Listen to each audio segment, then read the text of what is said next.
Good evening, I'm Matt Driskill, editor of Asian Aviation Magazine and AsianAviation.com. Today we're in conversation with Saravanan Ramasamy. He's the CEO of Myanmar Airways. Saravanan, welcome to In Conversation. Thanks for joining us. Thanks, Matt, and happy to be here. First of all, before we get into the nitty-gritty of COVID-19 and everything else, tell us a little bit about yourself and tell us about Myanmar Airways as well as Air KBZ. I think that's sort of the domestic carrier that you're also in charge of. I was doing a little bit of research. KBZ Bank is the main owner of that, if that's correct. You can explain that. But lately you were expanding the airline's fleet, you were opening new routes, and of course that was all before COVID-19 pretty much shut down aviation worldwide, at least internationally. Some markets have come back domestically. But tell us a little bit about both airlines and what you do. Right. At present, I'm the CEO of both Myanmar Airways International (MAI) and Air KBZ. I just took up the role, and coincidentally, this is effective 1st of April 2020. Most of them felt it was an April Fool joke that I'm entering the aviation industry as a CEO on 1st of April. It has been a tough time indeed for us. And I'm tasked at formulating and implementing the entire transformational initiative for both airlines. Prior to MAI and Air KBZ, I've held some senior management roles in leading airlines such as Malaysian Airlines, AirAsia, and Lion Air. So I draw upon 15 years experience in the airline industry and hoping to make a turnaround during these tough times. It is tough indeed, but we'll get through it. I have full confidence of getting through that. As you said, Air KBZ, yes, it is. The majority shareholder is still KBZ for both Air KBZ and MAI, but the management and a substantial shareholder is 24 Hours Group, a local Myanmar company. So there we are today. How is I mean, it's interesting to me that, with your background and where you came from, of course, Myanmar, just within the past few years has been opening up. A lot of things have been going on. We won't get into all the politics of everything, but I mean, let's put COVID-19 aside for a minute. Is there really a market there for aviation? I mean, obviously tourism was big before COVID-19. And again, I'm sort of prefacing this pre-COVID-19. The outlook was pretty good for Myanmar, wasn't it? For aviation? Yes, indeed. If you really look into for both the domestic and international market, let me start from international. We see China as one of the biggest market, and China has far superseded in terms of inbound tourists. And we also do get substantial inbound travelers from the North Asia market, namely Korea and China. Obviously, the domestic market, we have a lot of travelers from the US and Europe. So that was pre-COVID, and then came COVID, we are flat. So yes, we foresee back then, we foresee that there will be some level of consolidation in the market, and that's the reason why MAI and KBZ had set forth an aggressive growth plan. Let me ask you now. I mean, let's talk about the challenges that if it's any comfort, obviously you're not alone. Everybody's in the same boat, so to say. MAI, KBZ, I was doing a little bit of research. The government of Myanmar said they don't really expect to reopen to international tourists until at least October. That's got to be a real problem for you. So yes, the aviation authorities have confirmed there'll be a ban on international commercial flights to and from Myanmar until 31st August. But there's also a high probability that the international commercial flights might not resume until October. So what does that, I mean, are you positioned, is the airline, are you getting government grants? Are you getting any support? I mean, how are you going to maintain the business till then? We are privately owned, and to date, we have not gotten any form of support from the government yet. We are hoping to get them soon. But we are surviving. We have undertaken a lot of relief flights. We have launched a lot of cargo flights, and we have undertaken a lot of private charter flights. So that kept us going. Indeed, if you ask me, are we profitable? I would say we are at contribution margin level. Well, we were hit badly at the onset of COVID, but we quickly put together a plan and we got ourselves together. And I say the last 2 months or last 3 months, the contribution margin was positive, and the good sign it is increasing month on month. So the way we operate is, as long as we cover our variable costs plus a margin, we will launch the flight. And to date, say if you take flights from 1st of April until late July, we have performed about close to 250 flights, comprising of relief flights, cargo flights, and private charter flights. Let me ask you this. I mean, I know it's a difficult thing to discuss, but airlines and airports and aviation around the world, they've been laying off people. I would imagine, obviously, Myanmar, you're in a sort of a low-cost country. I mean, the employee pay packages are not anything like they would be in Singapore or other high-cost markets. Does that help you retain people, or have you had to also, incur redundancies, things like that? I think we are proud to say we may be one of the very few airlines in the world where we have not undertaken any form of pay cut, and we have to date have not laid off any of our staff yet, and we are confident of retaining them moving forward. Yes, the labor cost is less, but it's equally offset by a high operating cost, mainly driven by high fuel costs.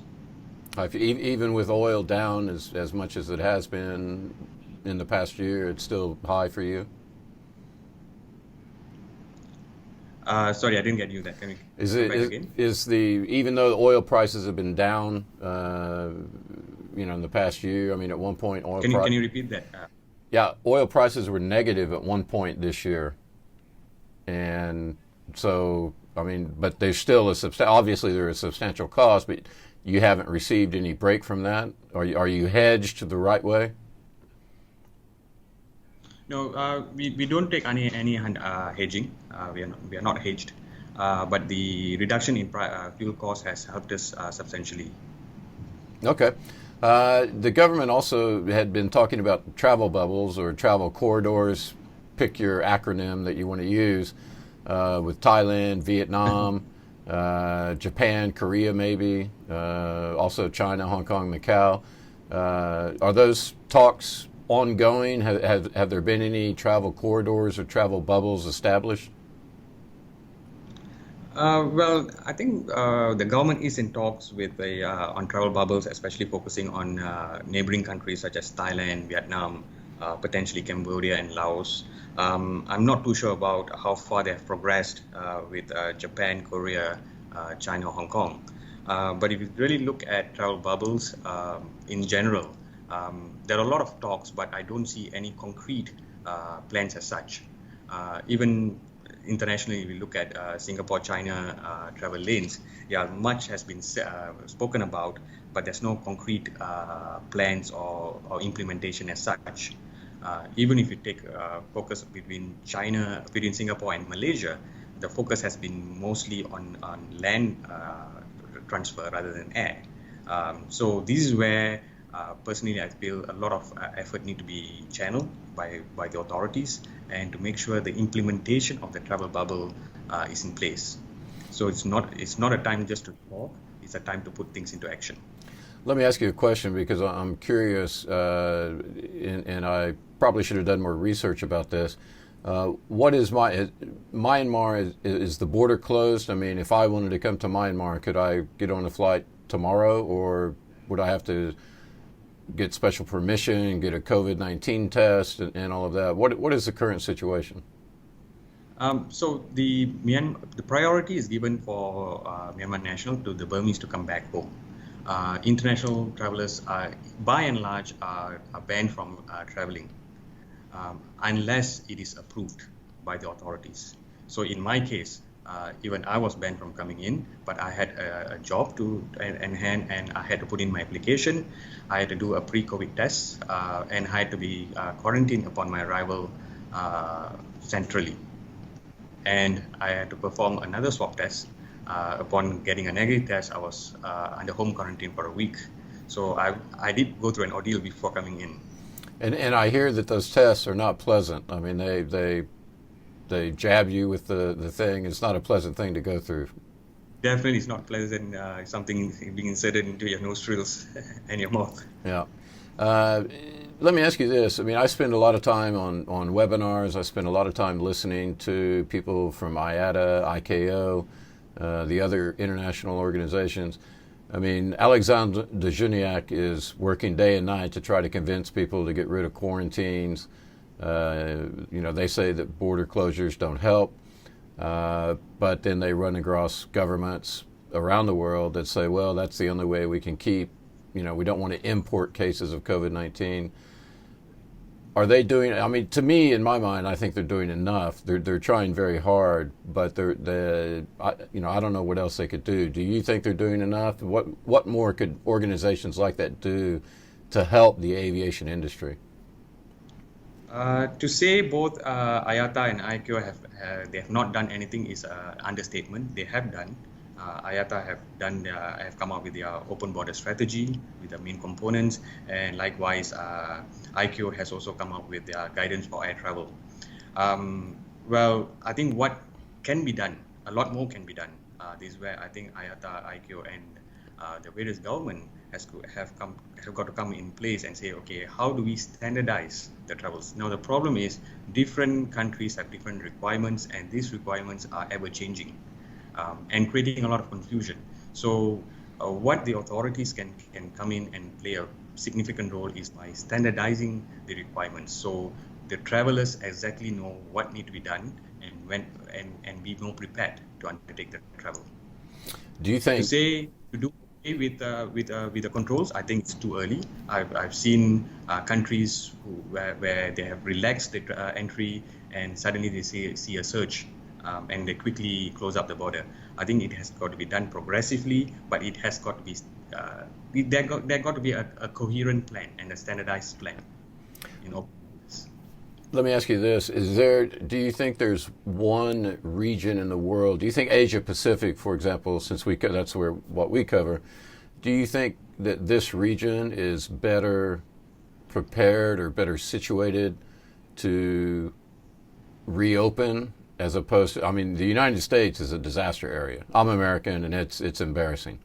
Europe has done a better job than the U.S. Everybody's done a better job than the U.S., actually.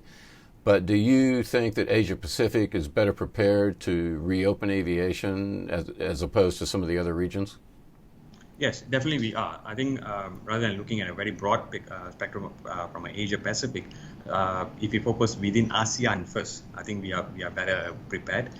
Maybe Indonesia may need some time, but the other countries, I think we can open up. And this is where ASEAN can come in and play a significant role in standardizing the entry requirements. I'm curious. I mean, that's a good point. Has ASEAN actually done anything? I haven't seen them issue any statements or anything about this. This is the sad part. Unfortunately, they have not come together. I think this is where they should come together and play a significant role.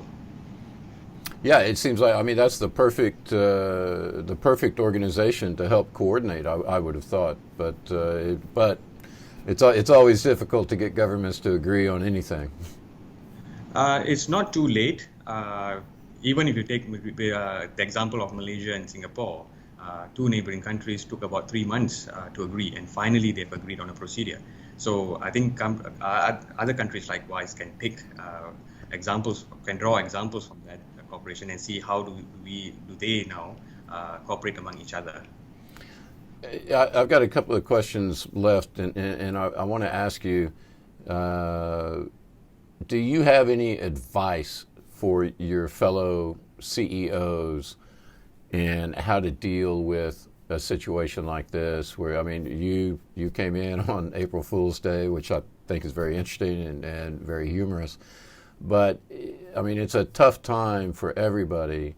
Are you doing anything different than, say, Alan Joyce at Qantas, or someone at Air New Zealand, or anything else? Or are you doing the same things that everybody else is doing?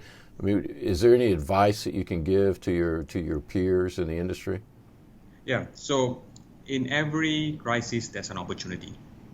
So what we have done is we have never stopped flying. We sought every opportunity to fly, and if you just look at our performance, right? There's a significant reduction in ASKs in the last. If you take example from April to June, our ASK reduced by 67%, which means we have been operating at 33% of last year's ASK. Revenue reduced by 43%, but there has been a positive contribution month on month, and the good sign that I'm seeing is there's an upward trajectory. Domestic, we are blessed to have a domestic market. For the same corresponding period, April to July, we saw a reduction of 47% in ASK. Revenue reduced significantly by close to 70%, but the gap has been reducing. May, there's a gap reduction of 85%, June 60%, but July, there's only 40%. If you say July ASK, compared to last year, we were 87% of last year's ASK. So there's again there's another saying: when the going gets tough, the tough gets going. So we have got to find ways to keep our aircraft flying, and the way that we are dealing with it is we ensure that we cover our variable costs plus a small margin. That contributes significantly for us. And last question. I mean, where do you think we're going to be a year from now? From a MAI KBZ perspective, I see a better future ahead of us. It's not all dark and gloom out there. There's a clear silver lining out there, and we are taking an opportunity to prepare for our growth. So during normal times, a small airline like us would find it difficult to compete against the big boys. I think this is a perfect time for us to start planning for our growth, and we have a clear fleet expansion strategy. Indeed, we took an aircraft delivery in June. We have planned deliveries, 4 more aircraft coming in by year end. We have not stopped. So we are going ahead with that plan, and this gives us time to prepare for growth. I think you're one of the few airlines that's actually accepting deliveries. I mean, everybody else is deferring or canceling. And so, what did you accept in June? What aircraft was it?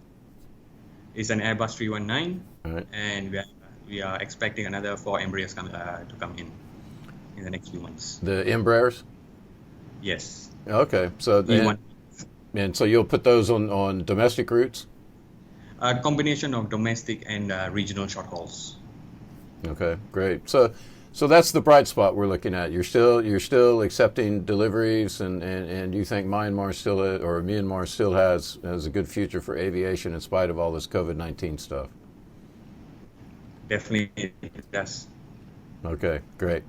Saravanan Ramasamy, CEO of Myanmar Airways and Air KBZ. Thanks for joining me in conversation.